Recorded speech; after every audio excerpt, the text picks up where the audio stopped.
Hello, and welcome to the North Coast Journal Preview. This is a show where we take a look at what's coming to this week's edition of the North Coast Journal.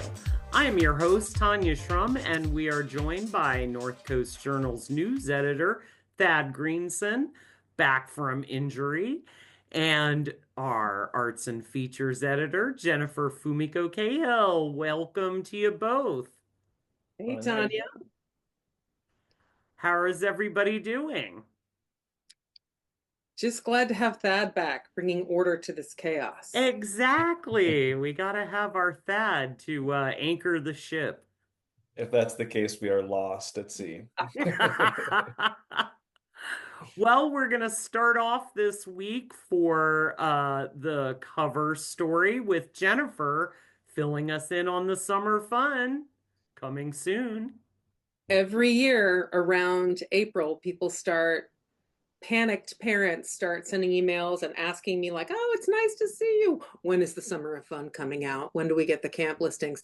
Because here you are, the weather's turning nice, and then you're just looking at the calendar and thinking, what am I going to do with my children this summer? And the kids in your life are in for a treat because there is a bunch of stuff. And I think what I like about camp in Humboldt, camp and day camp, overnight camp, etc., is that it is a broad variety. It is not only, can you find places to go and toast a marshmallow, pitch a tent, etc., hike? Of course, it's Humboldt County. It's the land of camping. So there's plenty of that. There are lots of traditional day camps and sleepaway camps. I know everybody's a big fan of PAL Camp. I think my kids did PAL Camp one year. Where did I send them?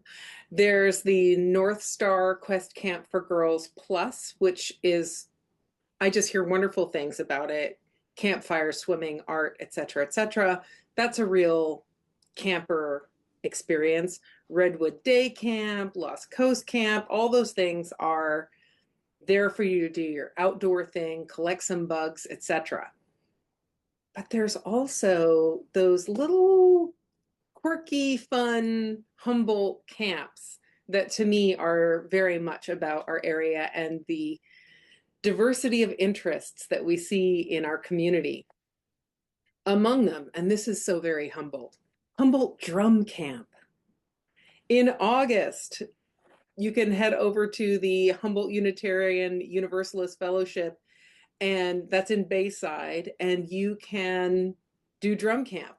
It's going to be hand drums, parade drumming, steel pan. Of course, steel pan. It's Humboldt. Somehow we're the steel pan center of the world outside the Caribbean. It's fantastic. So all those things are around. They provide instruments. It's pretty cool. If your kid's into dance, there are a ton of dance camps. There are lots of theater camps. What's up, theater kids? I see you. I might have gone to theater camp once. It's okay. All kinds of theater camp is available, including one where you can put on the show Elf.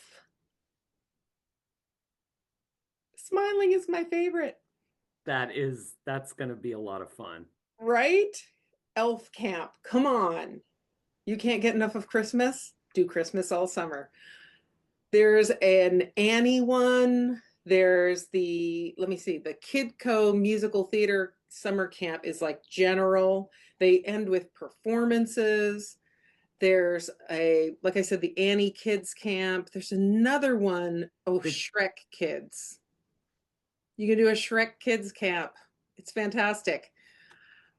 If you are less performy but more arts, there are a bunch of craft camps, including, there's the Summer Craft Camp, which is at Yarn in Henderson Center. Have you been into Yarn?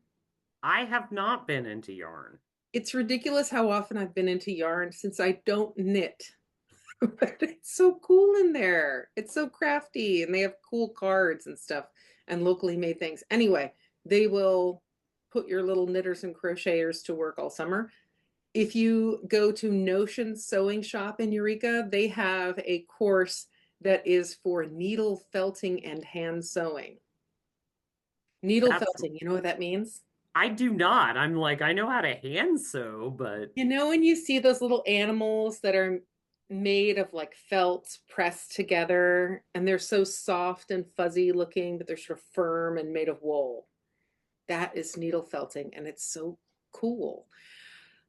I may or may not have seen a book at the Journal White Elephant Exchange one holiday party where there was a book about how to needle felt from your cat's hair. So that's out there, folks. interesting. There is also at Notions a stuffed animals sewing camp. That's so sweet. I know. How cool is that? I I mean, can't tell you how many stuffed animal hospital interventions I do with my dogs and their yeah, stuffies. you got to get in there and save them, which we're going to get to your dogs, but I also wanted to make sure to highlight Makers Camp.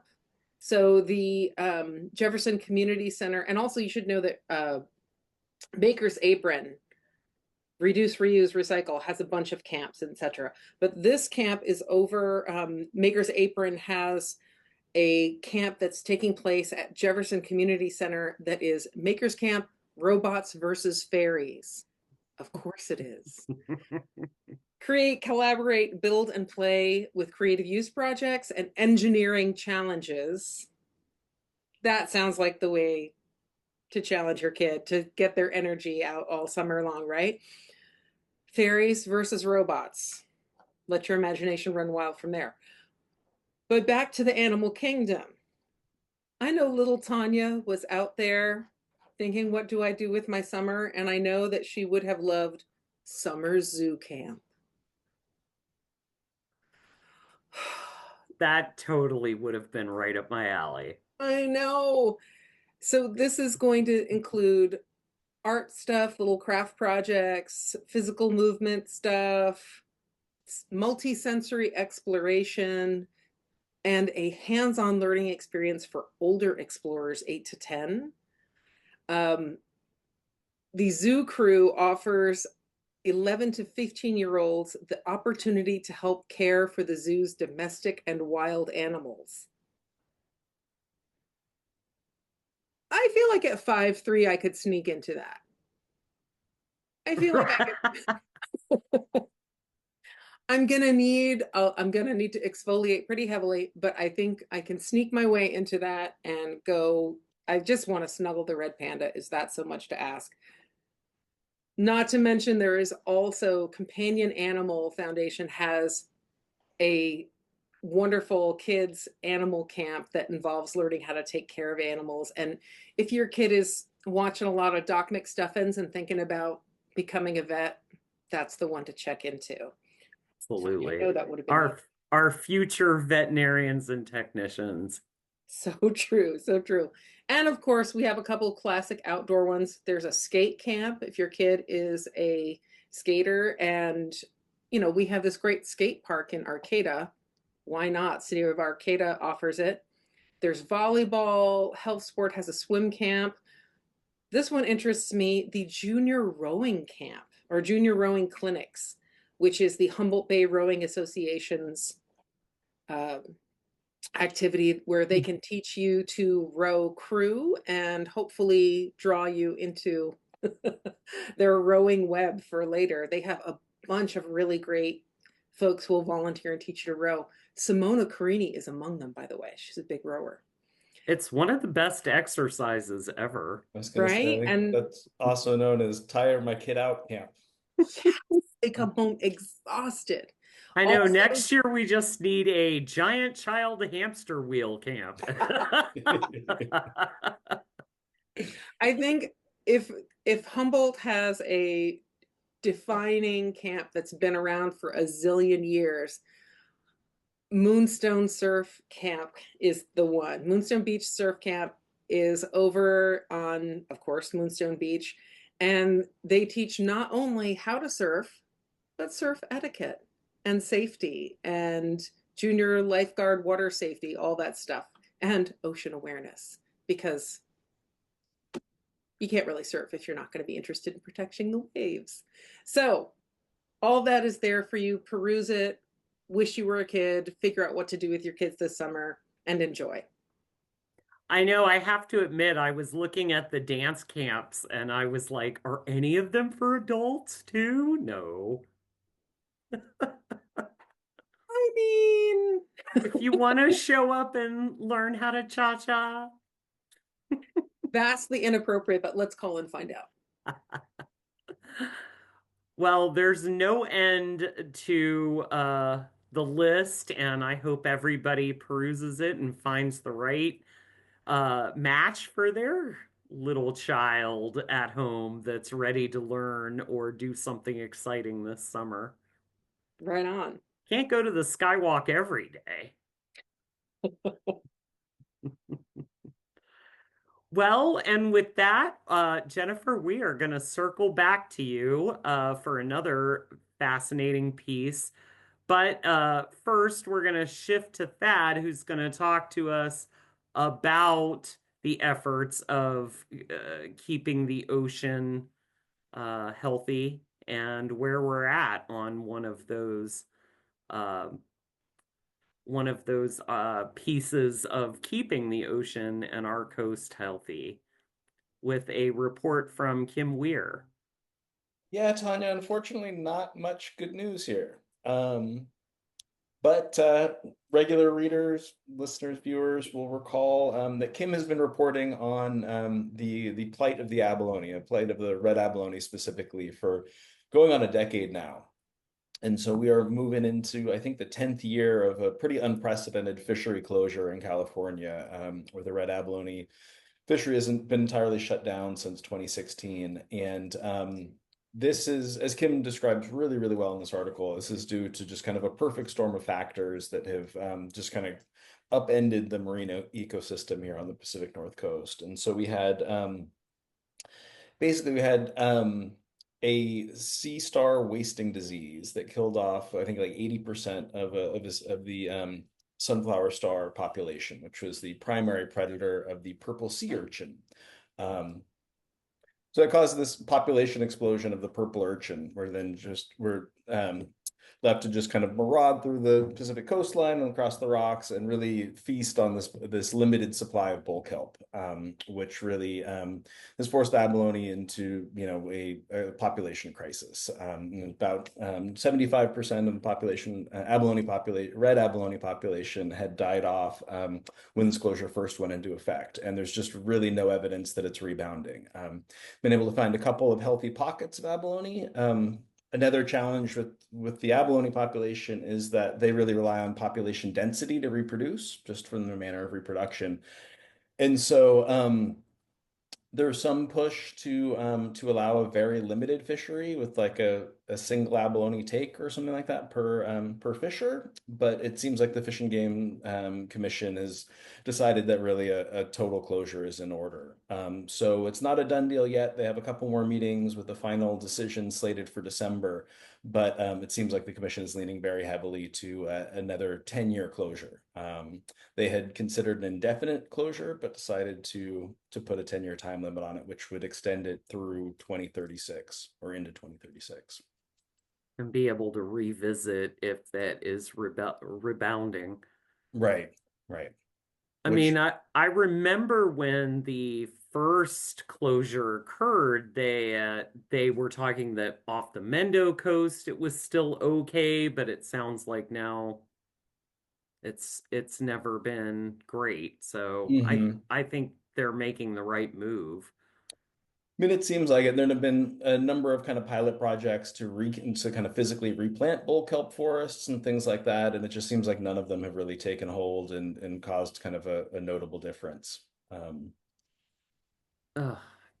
that is tragic. Mhm.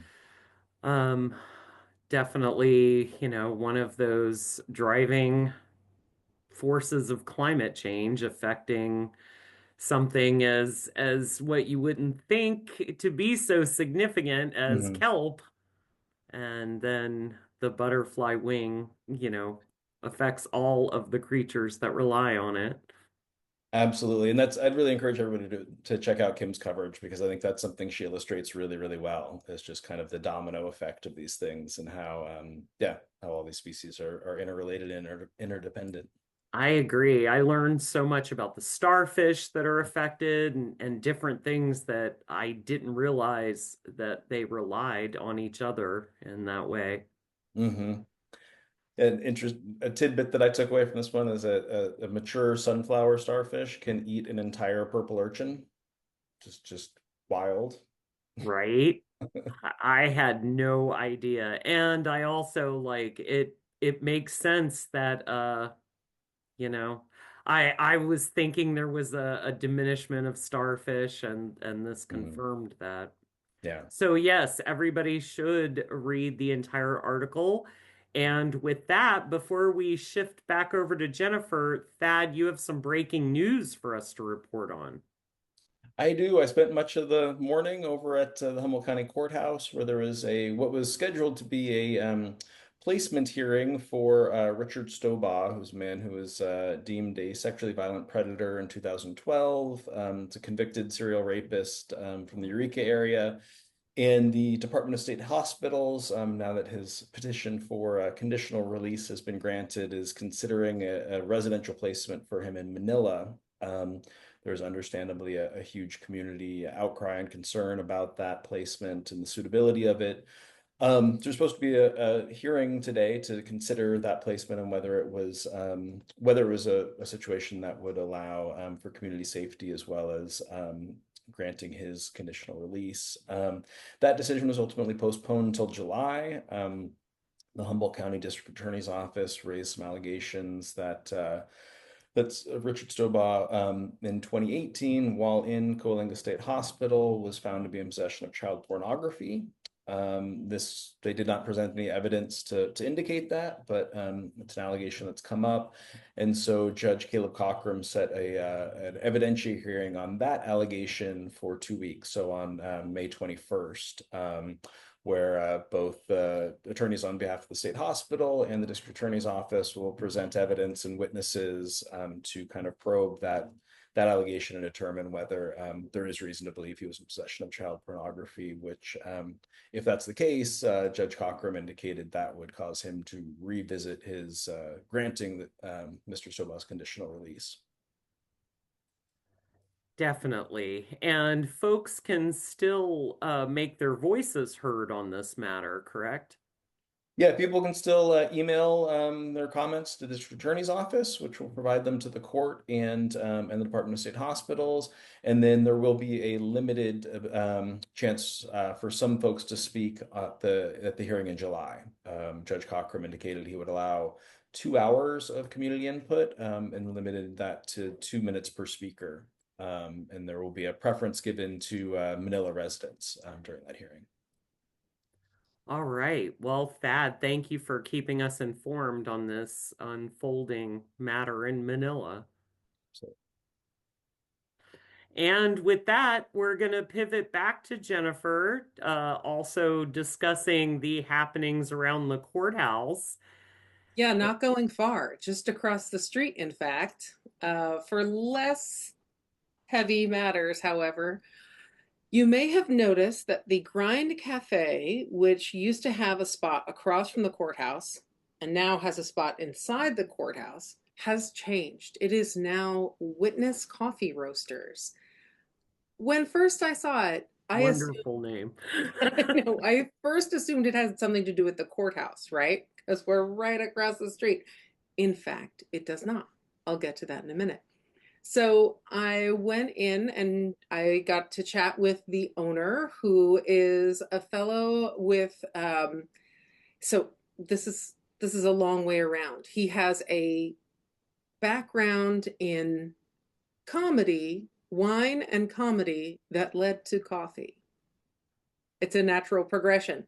So, Bozant Kazakian was working at doing comedy and improv and stuff in LA and elsewhere. And normally you support your acting or other creative endeavors by working. A lot of people work in restaurants and things like that. But if you need your nights and weekends open for gigs, coffee is kind of a natural choice. He started working in coffee and caught the bug. So previously, he had gotten a degree in wine and was a wine guy, but then decided, yeah, I don't want to work in a cellar. I was not meant to be underground like this. So he changed it up. And after a lot of moving around and some exploration during the COVID lockdown, when he started roasting his own coffee, and that was a time when he was sort of doing it as a hobbyist and selling it to friends and people he knew, he thought, why not turn this into a business? And at the same time, he describes to me how he was doing a lot of personal work and development on himself and delving into Buddhism. And I don't know if you've heard of this concept of the witness to the self, but we look at our lives and we have judgments, we have thoughts, we have feelings about it.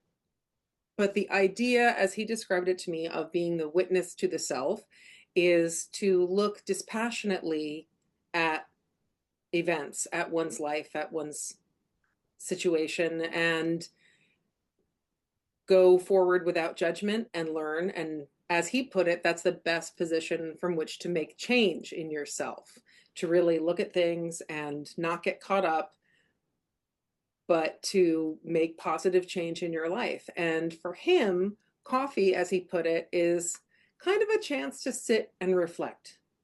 Coffee, tea, etc. It kind of makes some sense.